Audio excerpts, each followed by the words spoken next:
Bom dia a todos, meus conterrâneos.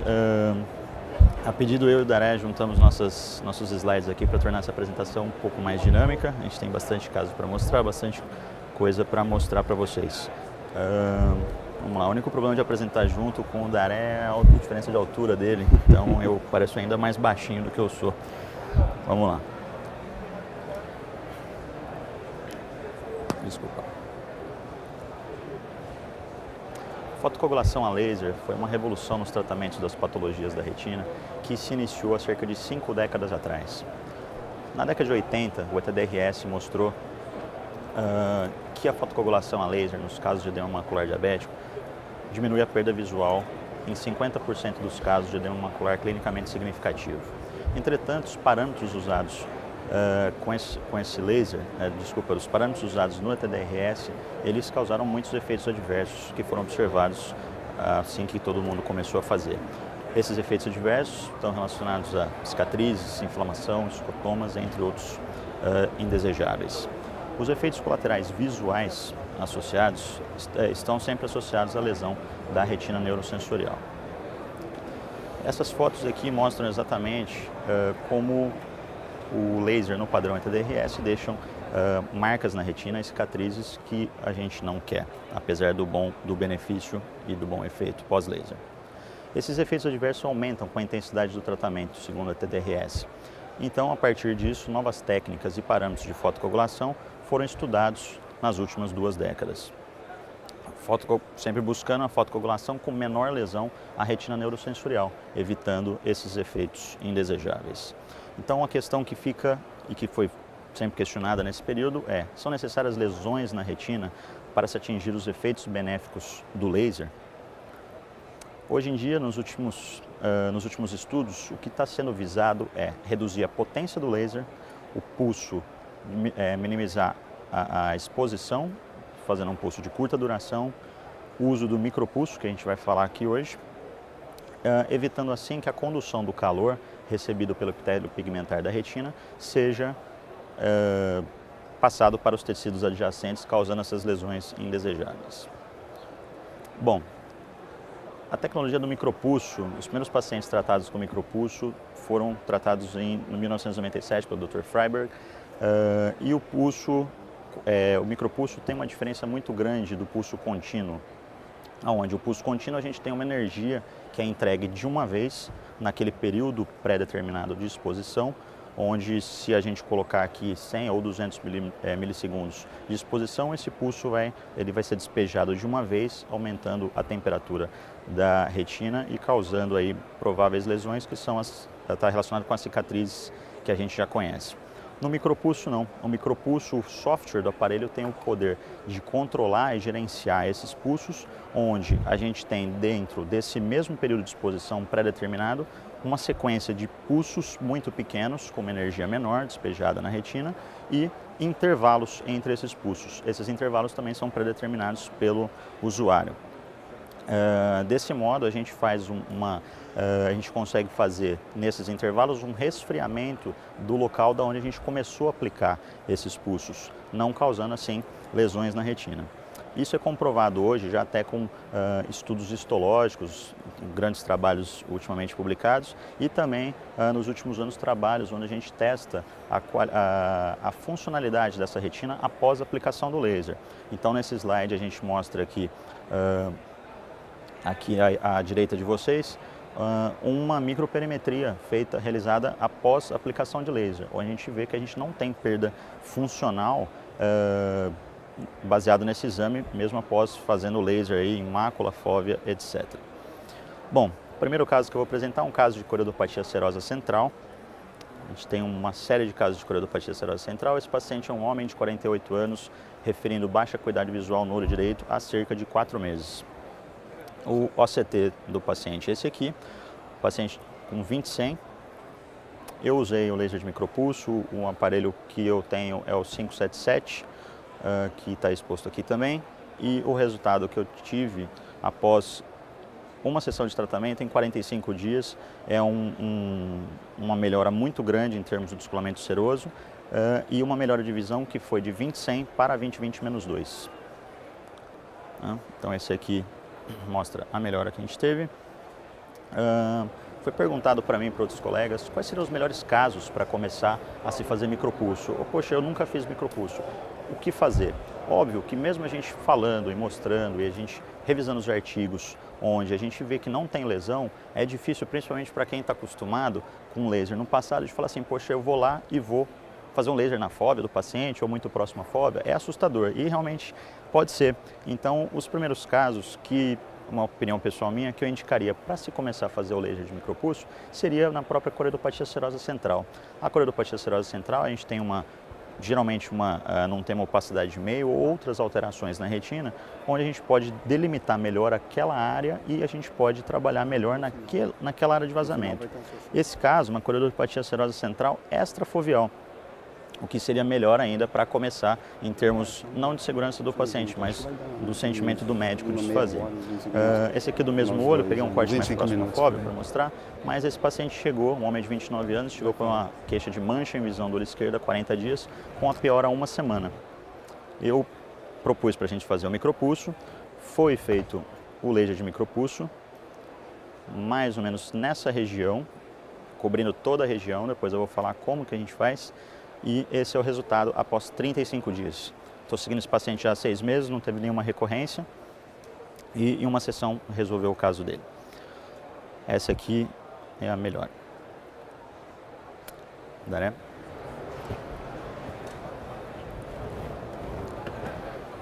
Já vou continuar alguns casos de serose, no qual tem uma série, e mostrando aqui, na verdade, um caso que talvez pudesse ser aplicado outras tecnologias, talvez ele é uma lesão que você vê um vazamento perifoveal com um comprometimento do epitélio, mas que está um pouco fora, poderia ser feito outras tecnologias, mas nos casos em que foi um dos primeiros que eu fiz, com que eu comecei, e na época eu utilizava o laser vermelho. Você vê que realmente é uma resposta muito boa e sem dúvida alguma para a serosa central, atualmente é a minha primeira escolha de tratamento. A outra alternativa que às vezes nós teríamos em alguns casos é PDT, que na verdade agora no Brasil a gente nem encontra mais, e o custo também está se tornando proibitivo. Mas às vezes aparece no nosso consultório casos mais desafiadores. Esse é um caso que você vê que o ponto de vazamento é praticamente subfoveal, né? E aí foi um dos primeiros casos em que realmente eu parti para fazer o laser também sobre a fóvea. Na época eu tinha um pouco de receio e realmente o resultado excelente. Esse tem uma microperimetria antes e pós, que mostra que não tivemos lesão nenhuma após o tratamento. Um resultado bastante satisfatório. Esses são todos casos crônicos em que a gente esperava no começo até 6 meses para a resolução antes de fazer o tratamento. Atualmente adquiriu um pouco mais de segurança. Outra vantagem talvez do micropulso na serose, que às vezes a gente pode pensar em restabelecer a visão do paciente mais rápido e talvez como não há lesão decorrente do tratamento, poder começar a tratar esses pacientes mais cedo, logo quando se apresentam no consultório, por exemplo. Um outro caso, com um caso crônico, em que você vê que já não tem um ponto de vazamento definido, já é um caso de serose com vazamento um pouquinho mais difuso, e que também perfumamos o laser micropulso com um ótimo resultado. Aqui já foi usado um laser amarelo, e aí são os casos em que você tem a literatura já um pouco mais difícil a resposta do que aqueles que têm um vazamento só pontiforme, né? Esse já é um caso que tem uma descompensação do epitélio pigmentar bastante grande. Você vê, são os casos piores que respondem a qualquer tipo de tratamento para a serosa central. E nesse é um caso, obviamente, mostrando os casos bons, mas eu tenho uma série um pouco mais de 50 pacientes tratados, em que eu estratifiquei com relação ao tipo de vazamento, e obviamente esses são os piores casos com vazamento difuso, mas consegui uma porcentagem de sucesso nesses pacientes, em torno de 40% deles, nesses pacientes com esse tipo de vazamento, com descompensação do epitélio, que é mais ou menos o que você encontra na literatura tratando, por exemplo, com PDT. Aqui mais ou menos só mostrando realmente como é feito, a gente trata toda a área da lesão, incluindo até a FOV, e é interessante estender o tratamento além da área lesada do epitélio, tratar também a parte sadia, pois se você está procurando uma resposta celular, na verdade, às vezes a célula saudável pode te dar uma resposta mais potente ou mais adequada para aquilo que você espera do que uma célula que está lesada. E esse me desculpe,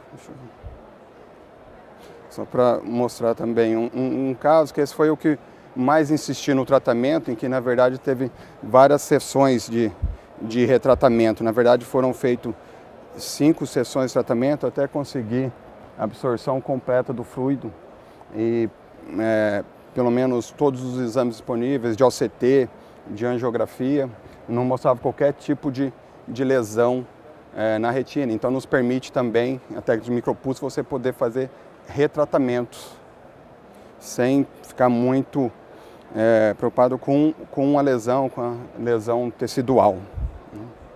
Mas a gente está entrando, na verdade, num outro departamento do que aquilo que a gente acreditava ou conhecia de laser, né? Como que agora um laser que é invisível te traz o benefício. Na verdade, é um novo paradigma que está se estabelecendo, e você tem que tentar entender e conhecer um pouco de como que isso se processa.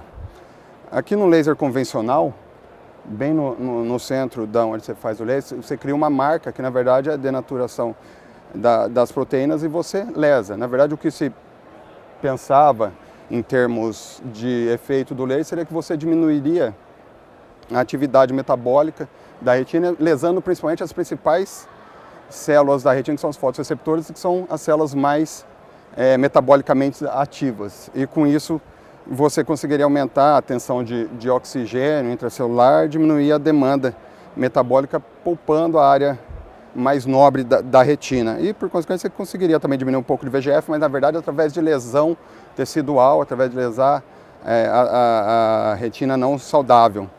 Essa figura embaixo mostra de uma publicação recente, até do Lavinsky desse ano, que mostra uma microscopia eletrônica aqui do laser aplicado com potência total, em que você vê até na superfície da retina uma coagulação do vítreo, né? E também causa, em alguns casos, lesão da membrana limitante interna. Então é muito comum após laser a gente cursar com membrana epirretiniana, ou então você vai fazer a cirurgia, está aquele vítreo aderido, nos casos diabéticos, você não consegue soltar. Mas será que isso realmente era necessário? Na verdade, quando você fazia laser macular para diabetes, né, para edema macular diabético, tinha a ideia de coagular os microaneurismas. Mas viu-se nos estudos que você coagula efetivamente, você consegue fechar menos de 1% dos microaneurismas com o laser do jeito que era aplicado. Mas você continuava obtendo o efeito benéfico do tratamento, enxugando o edema. Então começaram a postular que, na verdade, o benefício não estava em destruir a retina, mas sim na retina adjacente aonde foi feita a lesão, em que o calor vai espalhando e você tem um estímulo subletal das células, em que você tem um aumento do calor, mas não para atingir um nível que matasse, destruísse as células. E, na verdade, com isso a célula tem uma resposta biológica ao estresse que sofreu. Então, a ideia do micropulso, por que não desenvolver uma técnica que você tira totalmente a lesão destrutiva do laser e tenta obter somente essa parte de estímulo do laser, que é o que a gente tenta fazer com o micropulso. Obviamente, um dos cuidados que tem que ser feito é que quando você faz isso, você estimula uma área muito menor, utilizando, por exemplo, a mesma mira, do que você está acostumado com o laser convencional. Então é fundamental para você obter uma boa resposta com o micropulso, você aumentar a densidade. Esse é um conceito que surgiu e é muito importante para você ter um benefício com o laser de micropulso. Tá? Então você... A densidade é, na verdade, por exemplo, se você fazia para tratar uma mácula sem disparos, por exemplo, você tem que aumentar isso às vezes para 300, 350 disparos e com os disparos bem contínuos, bem próximos um do outro. Tá?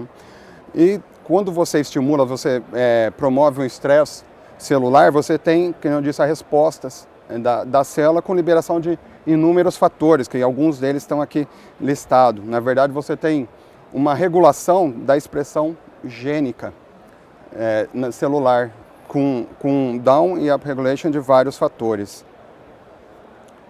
Aqui eu botei um efeito anti-VEGF, mas na verdade é porque entre os efeitos do laser, que você vai micropulso, inibe a expressão gênica do VEGF através da estimulação da angiotensina 2.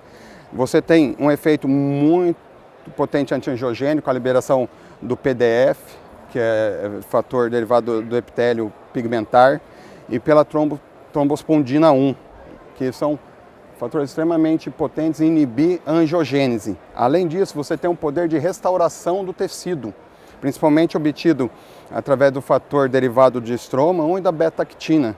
Na verdade, esse fator ele estimula a migração de células da medula óssea para de stem cells, que vão repor a área lesada, e a beta-actina é responsável pela sua motilidade, integridade do tecido da célula. E quando você submete a célula a um calor, você tem a liberação das heat shock proteins, que tem até um efeito neuroprotetivo, principalmente inibindo a inflamação e a apoptose celular. Então é muito mais conceito, na verdade, nós estamos tentando trabalhar a nível de estimulação celular agora com o laser, não mais destruindo o tecido.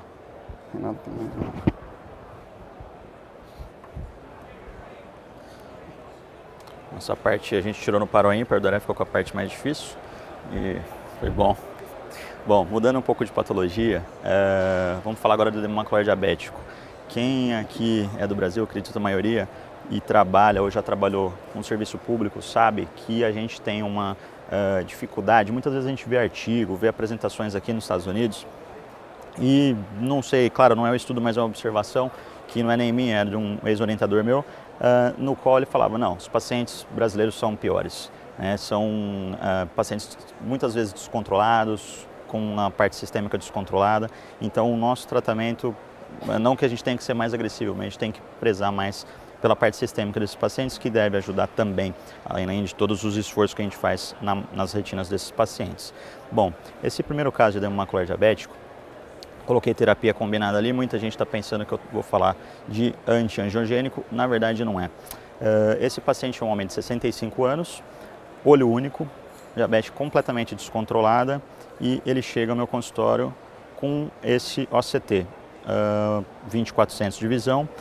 Nesse caso, olho único, 2400 de visão, eu quis ser um pouco mais agressivo no tratamento desse, então eu não me prendi apenas ao micropulso, porém eu fiz um que a gente chama de short pulse, que é um grid, eu fiz um grid de 360 graus a 500 micras da fóvea dele, no intuito de estimular ainda mais essa retina, mesmo a gente correndo o risco de causar aí uma lesãozinha do qual eu não quero, do qual a gente está falando contra aqui.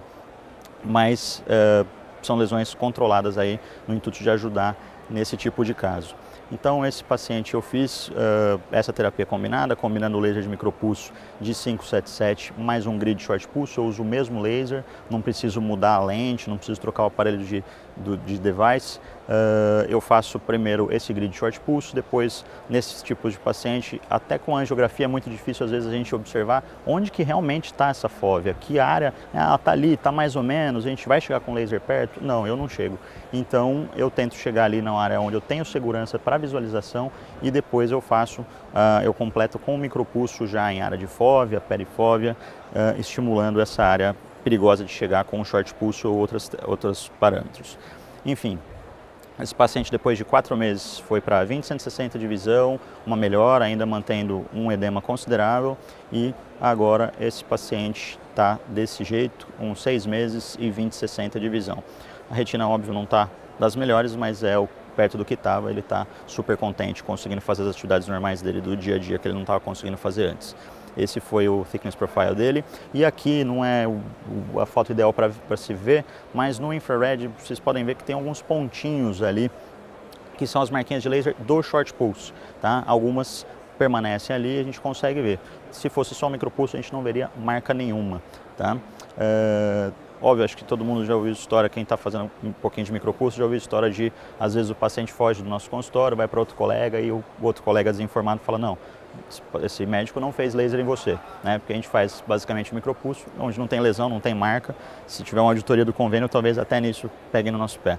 Mas enfim, vou mostrar um outro caso curioso. Um paciente chegou ao meu consultório, paciente diabético, chegou com esse OCT, veio junto com a família e a família já tinha passado com outros 2 colegas em outra cidade e eles vieram decididos a que o paciente fosse tratado com antiangiogênico. Propus o tratamento combinado ou monoterapia com laser, não foi aceito no momento e foi iniciada a terapia com antiangiogênico para esse paciente. Fez a primeira aplicação, usei bevacizumab no caso dele. Depois da primeira aplicação, foi feita a segunda aplicação, mantendo o edema. Esse é o resultado depois da segunda aplicação, ainda se mantendo, 3 aplicações, resultado, uma pequena piora no edema. Quarta aplicação, família animada, paciente também, e o resultado mantendo. O paciente referindo que a visão não estava melhorado, as filhas perguntando até quando iria ser feita a aplicação, apesar das orientações iniciais. No 5º mês, o paciente com esse edema. Quando a gente chegou no 6º mês com esse OCT, o paciente decidiu que ele não ia mais ser tratado com antiangiogênico, ele estava cansado, não queria mais voltar ao consultório, mesmo com a família insistindo. Eu fiquei sem tratar no 6º mês. Ele voltou no 7º mês, contrariado, mas a família fez ele voltar, a gente conseguiu convencer ele de fazer uma outra aplicação. O laser tinha sido oferecido mais uma vez aqui, as filhas não quiseram. E continuei a fazer a aplicação de antiangiogênico até que no 9º mês o paciente chegou muito bravo no consultório, não querendo fazer mais aplicação de jeito nenhum.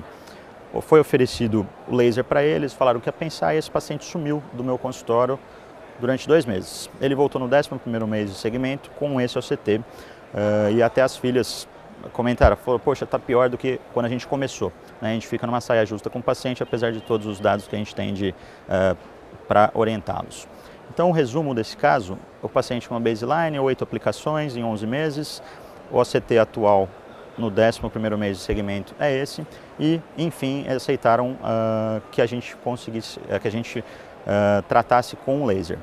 Nesse caso, eu também fiz uma terapia combinada, do short pulse mais o laser de micropulso, a angiografia, eu tinha uma certa dúvida ali em relação à FOV, achei melhor fazer até pelo histórico de um monte de injeção nesse paciente.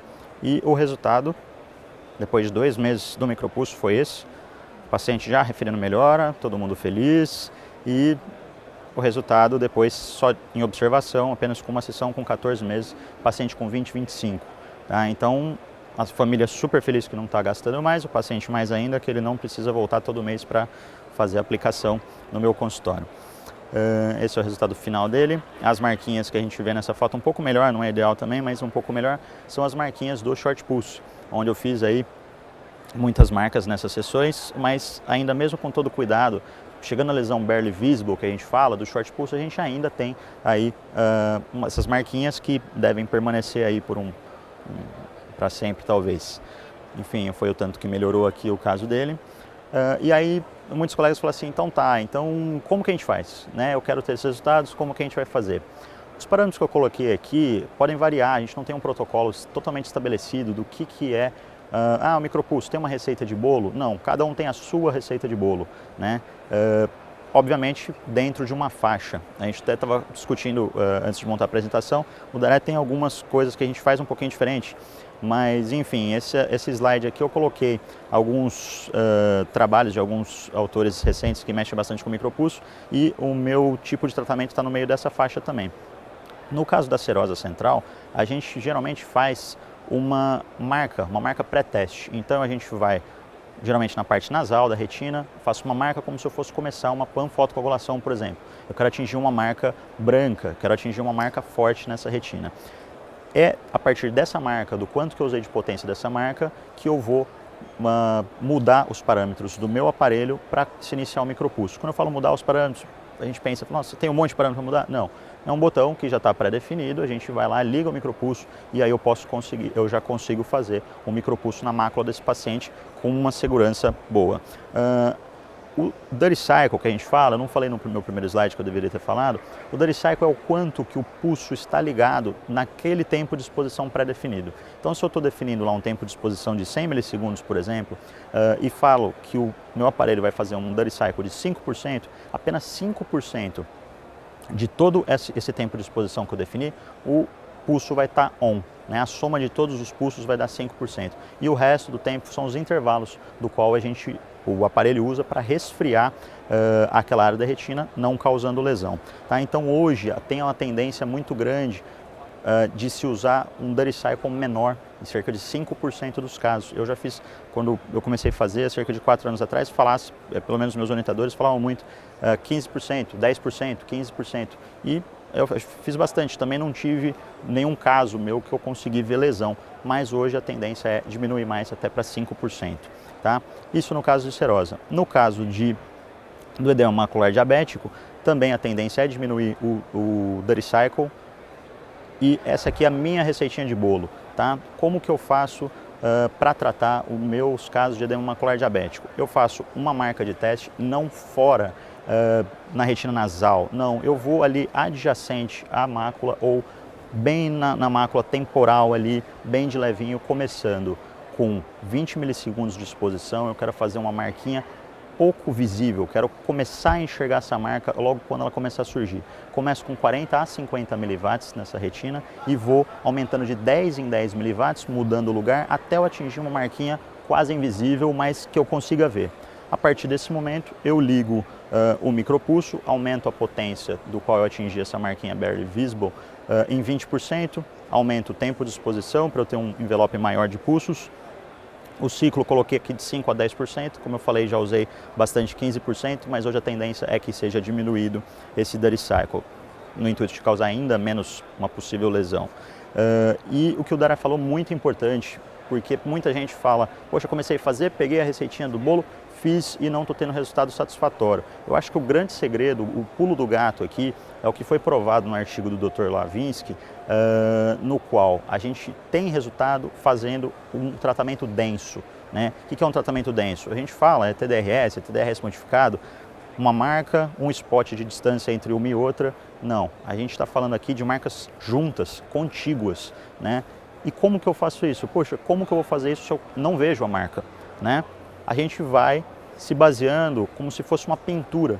Né? Então a gente vai pintando aqueles pontinhos, imaginando que você está pintando uma área toda pré-definida e vai pontinho por pontinho. Ah, não sei se eu pintei aquela hora. Faça de novo. A gente não tem um efeito aditivo com o micropulso. Então se você fizer um tiro em cima do outro, bem na sequência, teoricamente você não tem lesão. Então na dúvida, pinte de novo. Tá? Então esses são os parâmetros que eu uso. Né?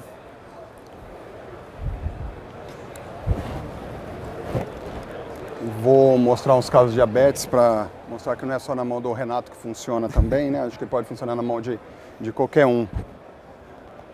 O caso bastante corriqueiro aqui do dia a dia, paciente com visão de 20/200, um edema bastante pronunciado, em que, né, uns 3 meses após o tratamento você tem esse tipo de resposta. Parece realmente o paciente que fez até angiogênico, daquele resposta ou, mas realmente foi tratado só com micropulso, e a vantagem é que você tem uma durabilidade do efeito muito maior. Né? E pelo trabalho do Lavinsky, qual era até com o autor, a gente mostra que a diferença na visão, você consegue ter um benefício até em 1 ano. Na verdade, a visão ainda vai melhorando ao longo de todo esse prazo com o tratamento com um micropulso. Aqui um outro caso, mas trouxe ele para apresentar, o Renato tinha mostrado, isso aqui é, no caso meu, a marca. Na verdade, eu faço, diferente do Renato, eu faço as marcas fora da região central. Faço uma marca igual, apresentei aqui, do nível que você faz para fazer uma panfotocoagulação. Tá? Geralmente é na retina superior, inferior disco ou nasal. E daí sim, eu mudo os parâmetros, que eu vou mostrar o seguinte, e faço o tratamento. Como o Renato falou, a tendência é a gente diminuir a duração do Dirty Cycle. Quando comecei, realmente eu fazia 15%, depois mudei para 10% e atualmente, como a maior parte das evidências estão mostrando, tenho feito com 5%. Esse é um estudo também recente, desse ano, em que mostra o nível de lesão que você tem aqui com a lesão limiar, em que você pega praticamente toda a espessura da retina, e depois com 40%, 20%, 10% e 5% do cycle. Com 40% você tem um nível de lesão muito próximo do que se você fizesse um laser contínuo. Então não é porque você está usando um micropulso que você não vai ter lesão. O conceito da cycle é muito importante. Você tem que ter um tempo de resfriamento entre um pulso e outro suficiente para que a temperatura do tecido volte para o nível basal, exatamente para você não ter um efeito aditivo. Porque senão você faz pulsos muito próximos, a temperatura não voltou para o nível basal e ela vai se somar. E você no final do envelope todo vai ter lesão retiniana.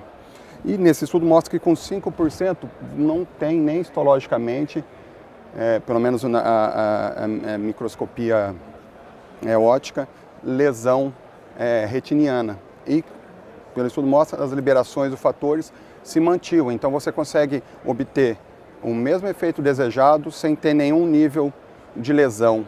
Então, por isso, agora passei a utilizar 5%.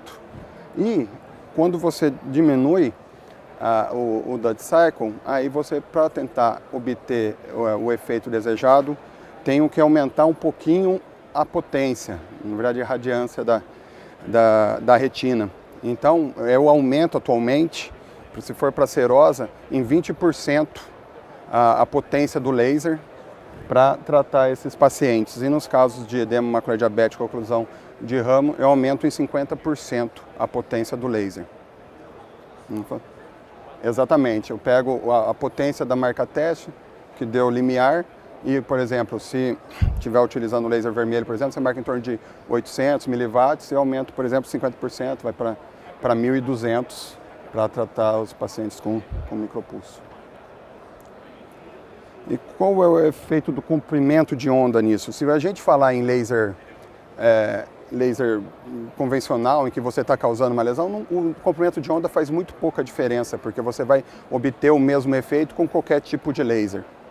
Mas quando a gente entra num nível em que você quer uma lesão subletal, o mínimo, quer tentar resguardar a célula o máximo possível, às vezes essas pequenas diferenças que você encontra no comprimento de onda pode te fazer diferença. O que as propriedades modificáveis do laser são a duração, a potência e o comprimento de onda. A duração e a potência a gente já tem modificado através da técnica do micropulso. E agora o comprimento de onda com as novas cores de laser que estão surgindo. Um comprimento de onda ideal, em princípio, teria que ter uma boa penetração, uma massa de absorção naquele tecido-alvo e poupar o tecido que você não quer destruir. Como dá para ver da absorção nos tecidos retinianos pelos diferentes comprimentos de onda, na verdade, os três principais pigmentos que absorvem a energia na retina são a melanina, a hemoglobina e a xantofila. Nisso, o laser amarelo tem uma vantagem com relação aos outros, porque ele tem um pico de absorção pela hemoglobina, na verdade, o que mais bem absorvido pela hemoglobina, pela melanina, todos os comprimentos de onda são, e foge da absorção pela xantofila, que é o que a gente tem no laser verde. Então você consegue ter uma propriedade muito semelhante do laser verde, com mínima absorção pela xantofila. Aqui, então, o laser amarelo, na verdade, tem uma excelente visibilidade da lesão. Isso estou falando caso você for fazer o laser convencional, é igual, nós estamos acostumados com o laser verde, você fazer um laser verde, o tipo de lesão que você obtém, a potência. Pouca dispersão no meio ocular, se comparado com o laser verde, conforme você vai aumentando o comprimento de onda, a dispersão vai diminuindo. Tem menos dor e aí ele tem uma absorção muito boa pela oxihemoglobina, então tem uma boa absorção pela córrea capilar, o que pode facilitar naqueles casos de pacientes poucos pigmentados. Então, você consegue ter um tratamento mais homogêneo naqueles pacientes que têm diferença de pigmentação ao longo da retina ou são pouco pigmentados, além da mínima absorção pela xantofila. Aqui um caso também de outras patologias, para a gente mostrar que eu usei o laser amarelo, um caso também de oclusão, com um resultado bastante satisfatório. E com esses novos conceitos que vão surgindo, às vezes surgem novas possibilidades da gente poder incluir o uso do laser em patologias que antes a gente nem pensava que poderia ser útil o uso do laser. É um caso que eu tenho de uma paciente com edema, na verdade, macular cistoide crônico, que já tinha sido operada há mais de um ano e que tinha glaucoma, em que estava em tratamento. Ela já tinha feito uso de hormônio não esteroidal tópico, corticoide tópico e até de Diamox também, sem uma resposta satisfatória. Como estava receoso de poder usar corticoide subtenoniano, né, ou intravítreco para tratar o edema macular por causa do glaucoma, propus para ela fazer um micropulso, ela topou e o resultado extremamente surpreendente, realmente muito bom para uma paciente que já tinha mais de um ano esse edema cistoide. Então acredito que com o nosso entendimento cada vez maior e pensando em atuar a nível celular, diminuindo a permeabilidade vascular, diminuindo a angiogênese e a inflamação, surgem outras fronteiras para a gente poder explorar o laser, o tratamento com laser.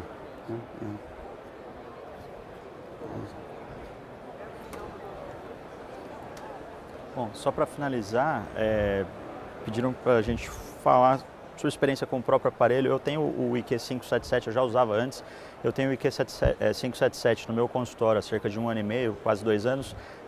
Um aparelho de fácil mobilidade, eu posso levar para outros lugares, nunca me deixou na mão. Tem uma interface muito interessante, o touchscreen, para a gente entender o micropulso, não é uma coisa complicada. O próprio touchscreen do aparelho já deixa os parâmetros pré-definidos ali, principalmente na parte do Dirty Cycle, que a gente tem 5, 10 e 15% já pré-definidos. Eu acho que é um aparelho muito interessante de ser usado.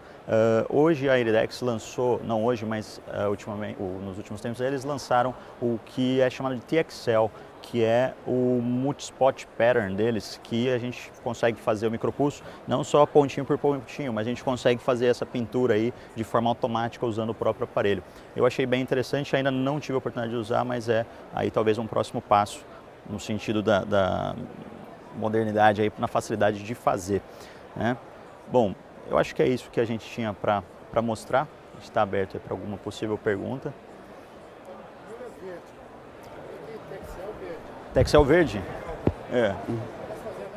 A mesma coisa. Mesma coisa. Pintado do mesmo jeito. Com o micropulso pode ser pintado. Vou fazer uma laser,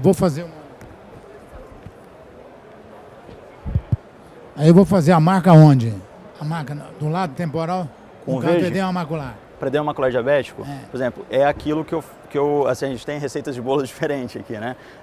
Mas eu tenho o costume de fazer o short pulse, pode ser feito com verde, fazer o short pulse como se fosse a minha marca guia, então pegando ali a mácula temporal. Então eu faço um pontinho com 20 milissegundos de exposição, começando, obviamente, com uma potência muito baixa, 40 a 50 miliwatts, até começar uma marquinha levemente visível. A partir do momento que eu começo essa marquinha levemente visível, eu aumento o tempo de exposição de 20 para 200 milissegundos, ligo o micropulso e aumento em 20% a potência. Aí eu posso ir para a mácula. Aí o próprio programa, eu quero fazer o Pascal, né? Isso, o TXL, eu não sei como que é a parte de ligar o TXL, né? Mas a parte de onde se ligam... Tem alguns autores no qual, né, eu não sou autor, mas eu me incluo nesses parâmetros, eu aumento 20%. Né? Tem alguns trabalhos que falam que tem aumento de 50% da potência. Eu nunca fiz 20%. Oi?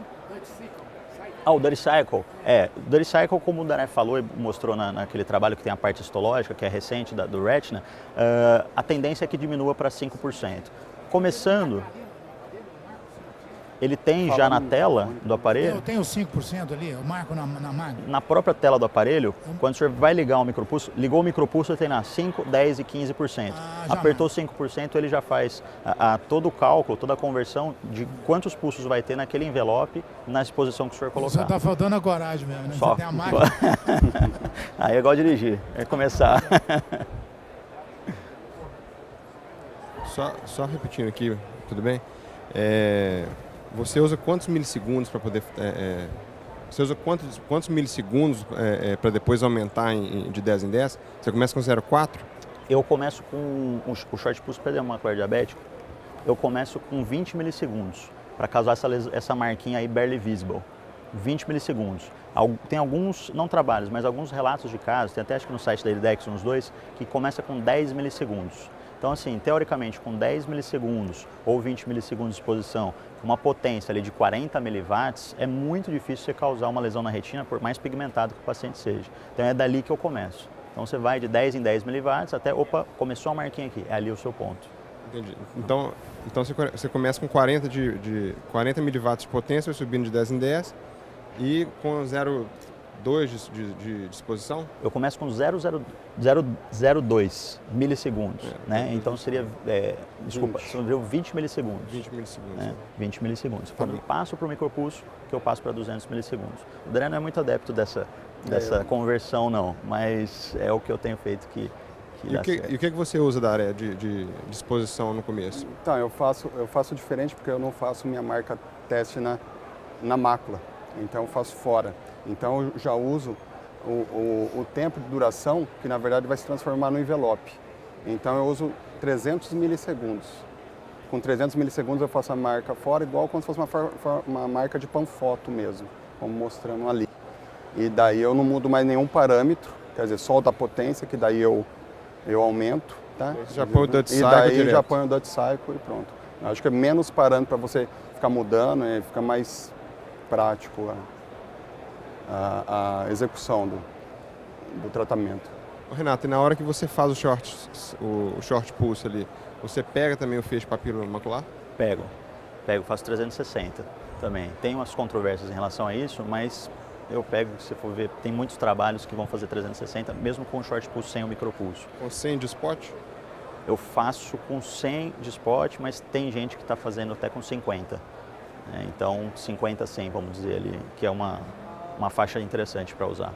A 50 você tem mais precisão, mas obviamente você vai ter que fazer as marcas também no short pulse você vai ter que fazer um pouco contíguas. Então com 50, com spot de 50, você vai ter que trabalhar um pouco mais. Então eu não sei o número exato, né, fisicamente, o quanto que aumentaria de uma mira de 50 para 100 o número de tiros, mas você vai ter que dar mais tiro para cobrir a mesma área.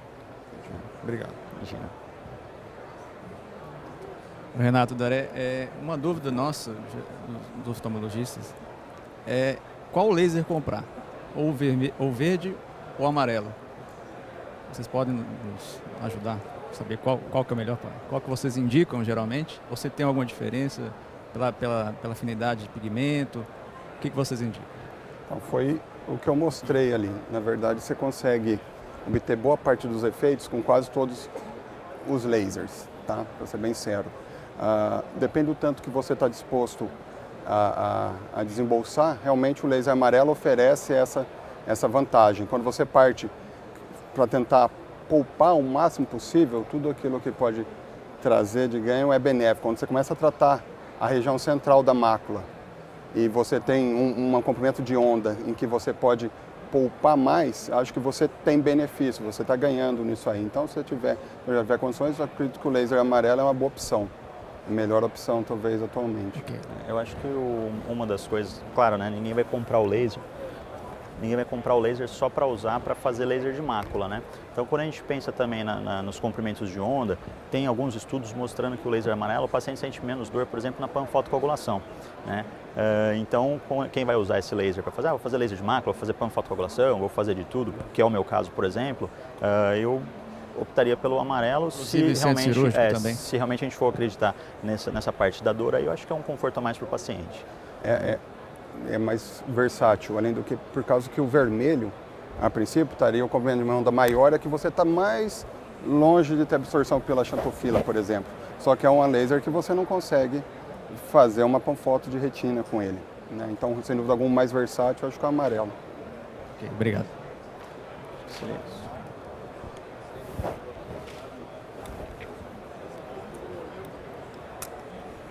Oi, vocês ainda não têm padronização, né, com relação à potência que você vai estabelecer.